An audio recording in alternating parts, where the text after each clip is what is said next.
Elara Foss had learned, a long time ago, that silence was the safest place to live. She kept her eyes down when she walked through the halls of Thornwood Manor. She spoke only when spoken to. She ate what was left after everyone else had eaten, and she slept in a small room at the back of the house, far from the warm fires and the laughter that never included her.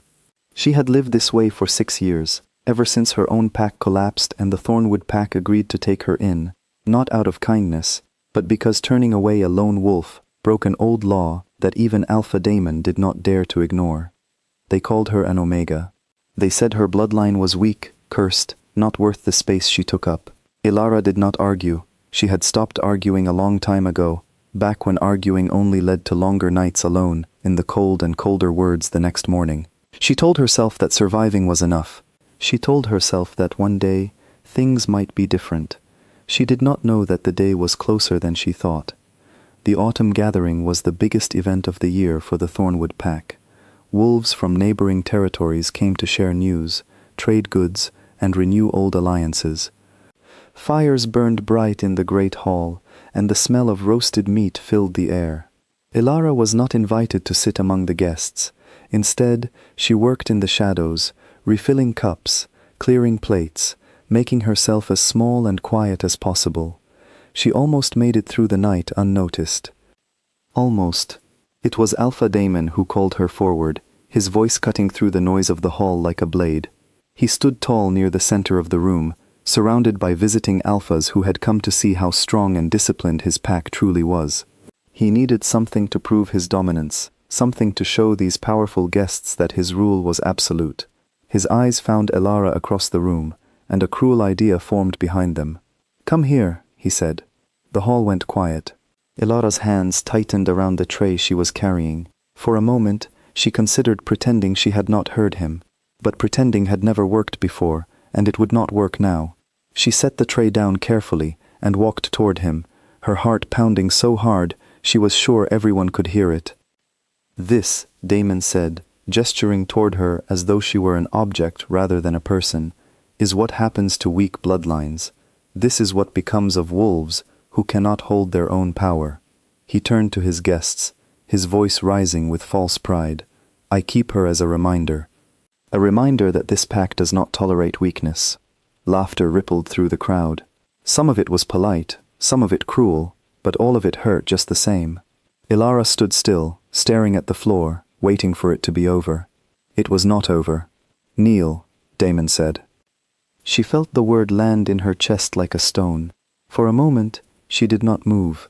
Then Daemon's eyes hardened, and she understood that refusing would only make things worse, not just for her, but perhaps for others who had shown her small kindnesses over the years.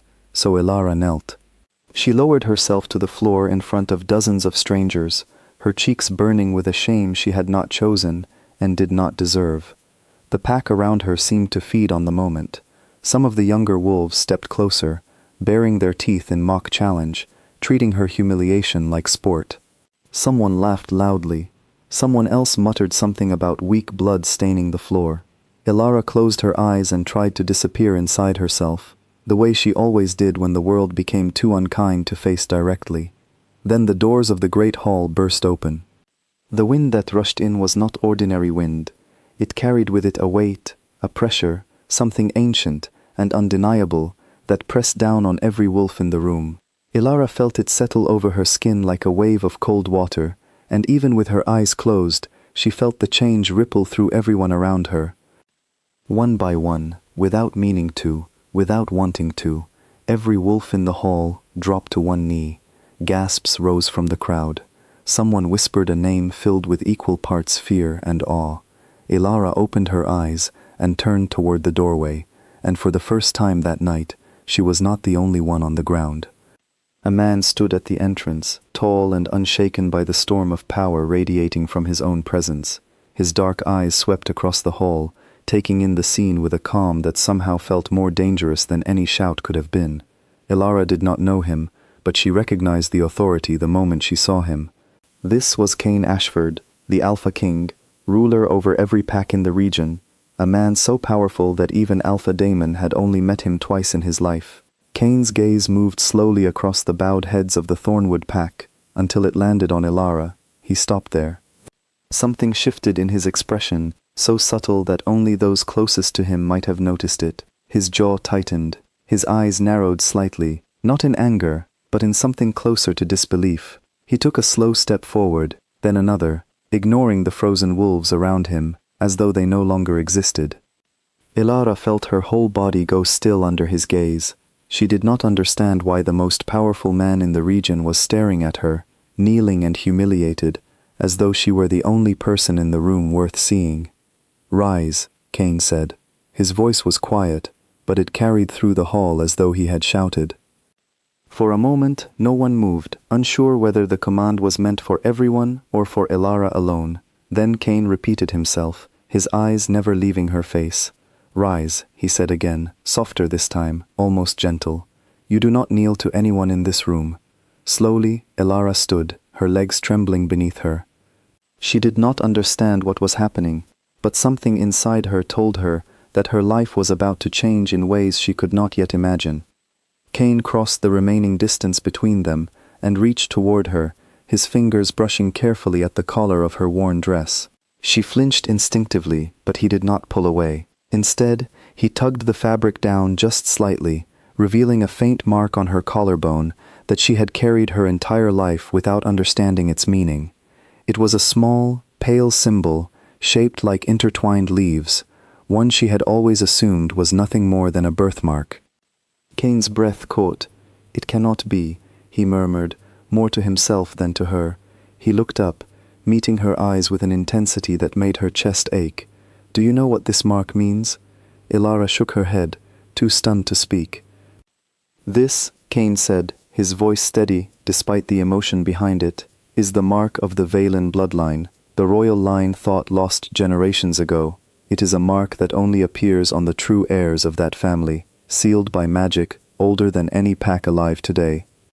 A murmur spread through the hall, disbelief and shock rippling from wolf to wolf. Alpha Daemon, still kneeling, lifted his head sharply, his face pale. "That cannot be true," Daemon said, his voice shaking with a mixture of fear and defiance. "She is nothing, an orphan. A weak-blooded stray we took in out of duty." Kane turned to him slowly, and the temperature in the room seemed to drop.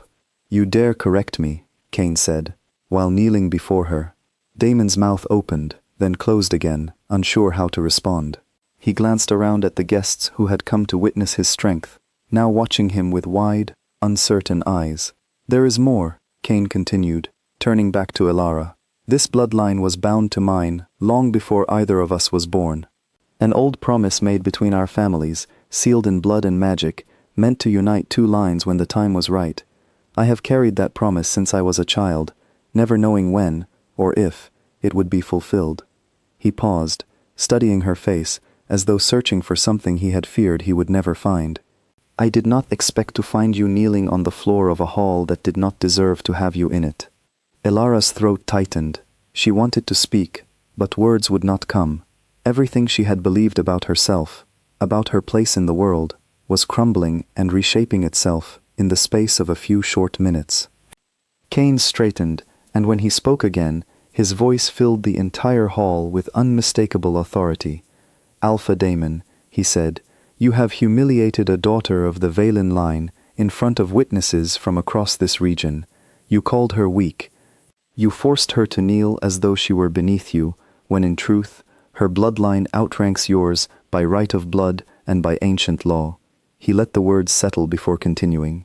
"For this offense, I strip you of your title as Alpha of Thornwood, effective immediately." Shock rippled through the crowd. Daemon's face drained of color entirely. "You cannot," he began. "I can," Kane said simply, "and I have." He turned to the rest of the pack, all of them still kneeling, uncertain what to do with themselves, now that the ground beneath their world had shifted so suddenly. "All of you," Kane said, his voice carrying easily across the silent hall, "will bow to her, not because I command it out of anger, but because it is her right, one she has always had, even when none of you were willing to see it." For a long moment, no one moved. Then, slowly, one by one, the wolves of Thornwood lowered their heads toward Ilara, the same woman they had mocked and dismissed only minutes before. Some did it out of fear of the Alpha King's wrath, others did it with genuine, dawning respect, finally seeing what had been in front of them all along. Ilara stood in the center of the hall, surrounded by bowed heads, and felt something she had not felt in 6 long years. She felt seen.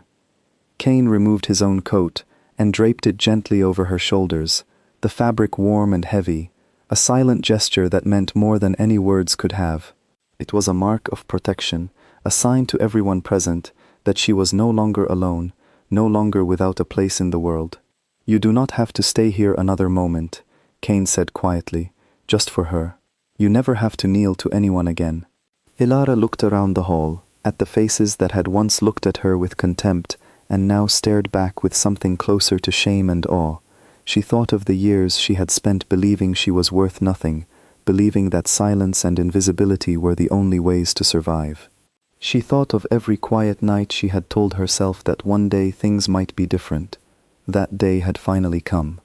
She turned to Cain and, for the first time in years, allowed herself to stand tall, her shoulders back, her chin lifted. "Thank you," she said softly, her voice steadier than she expected. Cain offered her his arm, and she took it without hesitation. Together, they walked toward the doors of the hall, leaving behind a pack that would spend years rebuilding its honor after that night, and a former alpha who would never again mistake cruelty for strength. As they stepped outside into the cool night air, Ilara looked up at the stars scattered across the dark sky, feeling lighter than she had in years. She did not know exactly what her new life would look like, but for the first time, she was not afraid of it.